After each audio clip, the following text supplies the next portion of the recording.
How's it going, fitness fam? Coach Adam from Fire for Effect Athletics here to talk to you today and continue on this discussion that we're having with the Nutrition Challenge. And today we're going to be talking about food. And more specifically, once I share the screen for you, we're going to be talking about the foundational knowledge and guidelines that you should follow, because when it comes down to it, there is no perfect style of nutrition for everyone out there. There's no one set nutrition plan that will work for every single individual. So because of which, you can't generalize for everybody, but what we can do is at least set down a foundation and knowledge base and guidelines that you can use to then help develop your own nutrition plan for yourself. So let's talk about food today. So with that being said, moving on to the next slide, what we have here is, like I said before, nutrition is intrinsic to our lifestyles. And so with that being said, if you think of it and imagine it like a triangle, we have three main factors. We have exercise, sleep, and nutrition. And they all interplay and interact with each other. And if one is deficient, it affects the other two, and vice versa. So with that in mind, we have to keep this going forward. With adequate amounts of nutrition, we're able to then perform at higher levels throughout our daily activity habits, as well as for exercise. Same thing can be said for sleep. The more that we exercise, the more beneficial it provides towards sleep. The less restless we feel, especially when it comes to getting ready to go down and sleep at night. And the same thing can be said for nutrition when it comes to sleep, is lack of focus, and you start to feel fatigued throughout the day. So that's the main thing that we're going to be discussing today, is the nutrition aspect, seeing how we can be more satiated, fulfilled, and also be able to perform at the best possible levels that we can. So to talk about some guidelines, there are 5 main topics that I want you to think about while you're developing out your own fitness plan, as well as your nutrition plan. And that's going to be nutrient density, variety, satiation or satisfaction, mindfulness, and adding options and not subtracting completely, so that you can fulfill a certain type of nutrition style or program. So with that being said, let's move on into nutrient density. So just to lay down some baseline and foundational knowledge about nutrient density, the American College of Sports Medicine, what they really recommend as far as a regular consumption is around 40 to 60% of your diet should be carbohydrates. 20 to 35% should be lipids or fats, and 15 to 20% should be proteins. Now, each person's going to have different goals in mind. So say, for instance, a person who's trying to be an endurance-based athlete compared to someone who's trying to be a power-based athlete. These are going to be 2 different forms of thoughts and different aspects and priorities that each individual is going to have. A real basic way of thinking about this is carbohydrates, they're your main source of energy when you're really active. When you're as active as possible, especially as you're going through your daily routine and habits, right? The more intense the activity gets, the more you dip into using carbohydrates as that fuel source. And so on the flip side of that is then lipids. Lipids are your main source of energy when you're resting, right? Especially while you're sleeping. That's actually the number one source that you use. Now, all 3 of these sources, or macronutrients as they're known as, same thing with proteins, is going to be that proteins help repair tissue and organs. So all 3 of them work in conjunction, and each one is not the main, or should I say, completely being used all together, and the other 2 are just set aside, but you instead have a spectrum of all 3 working together in conjunction with each other. So we want to create an optimal level for all, of course. And so that's something that you're going to want to discuss with either our nutrition staff here at Fire for Effect Athletics, or even speaking with a registered dietitian or a licensed nutritionist. So just as another food for thought, or should say a general rule of thumb, animal-based products, so dairy products and or meat-based products, are going to be things that you should think about as far as more calorically dense as compared to, for instance, produce-based products. Produce-based products can arguably be more nutriently dense foods in comparison to animal-based products.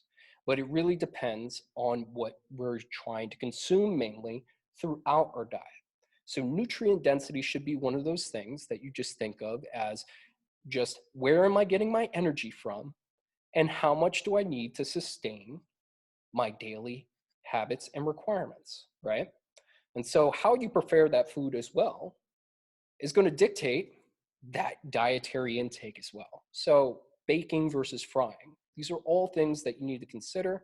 And especially when you talk to, for instance, a healthcare or a fitness professional, for instance, we can help fine tune that towards what you're trying to do. But this should be your foundation that you set. How much calories, AKA how much energy do I need so that I can effectively burn all of it or some of it by the end of the day. Then we get into variety. So we talked about macronutrients. So let's talk about micronutrients, right? As I had said prior, there is no one singular perfect diet for everyone. Each one's going to need to have some sort of adjustment compared to another to make it so that it's the best for you. And so with that in mind, a wide rotation of food and meal combinations is best, right?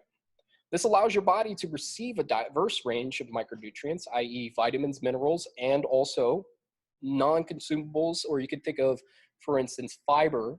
It's not necessarily a nutrient, but it helps with digestion. It helps with also our GI tract and keeping everything healthy. So these are things that we try to keep in mind. Your body naturally stores these nutrients, right? Especially when it comes to micronutrients.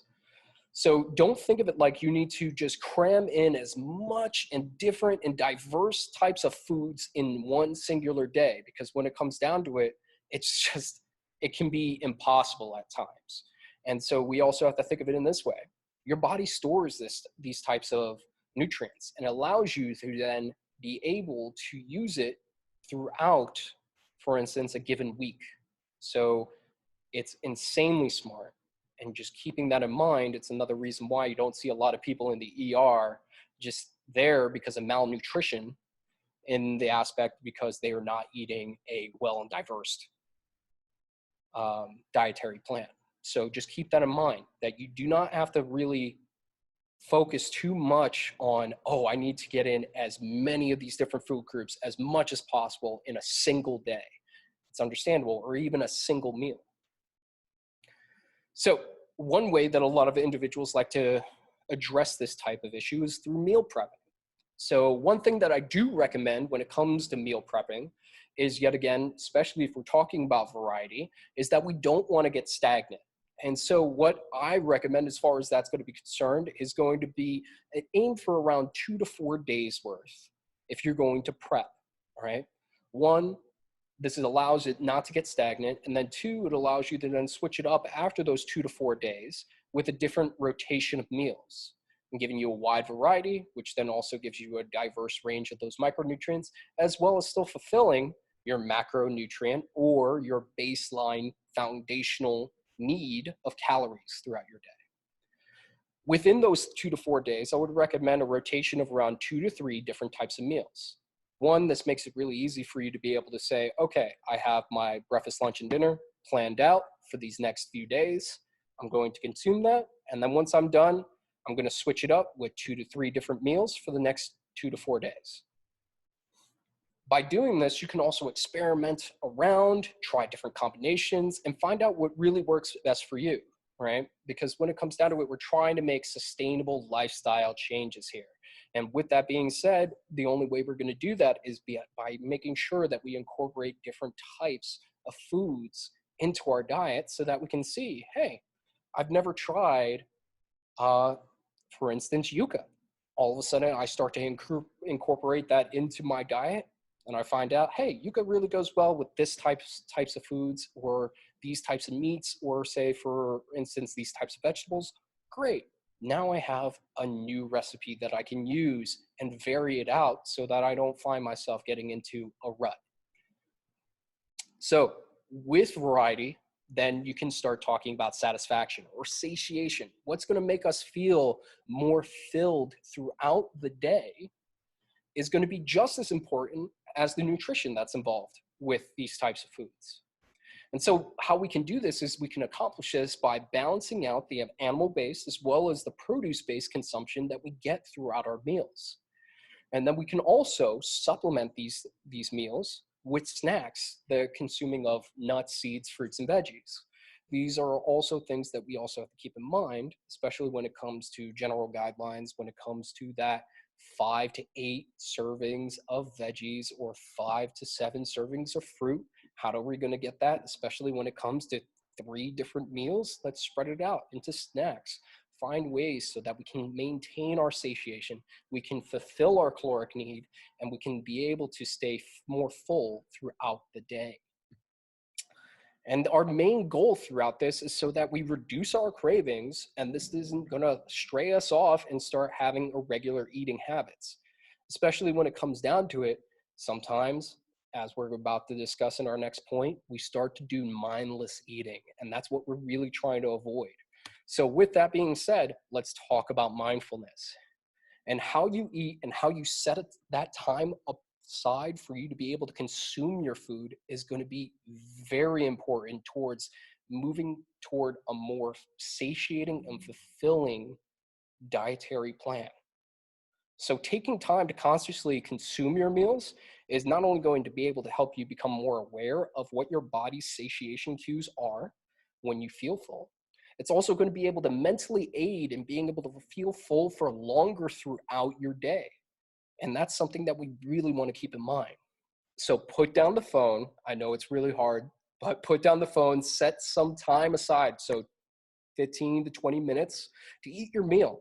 And if you can, I highly and strongly encourage stop the working lunch, right?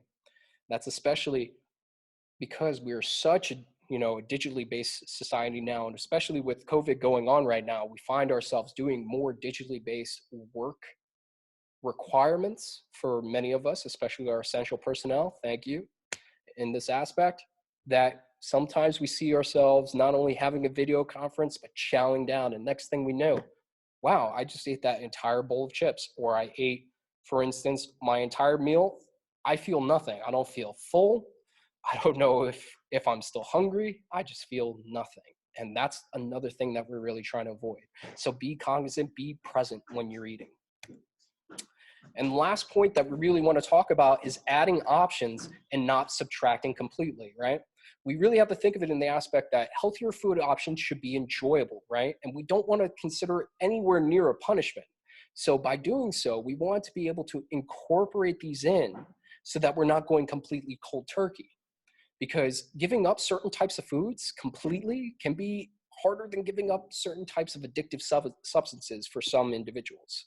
So keep that in mind, especially when it comes to, we have this innate attachment to food, especially when it comes to comfort, right? Especially with salty and sugary snacks and foods, that it can be very hard and difficult to give those up. But if we start to incorporate more healthier options throughout, so we still maintain on the same or current dietary plan, but we start to add these healthier options, this is going to be able to allow us to learn how to prepare these new foods, which is very important. We don't want to just give it one try. Oh, I don't like it, period, move on.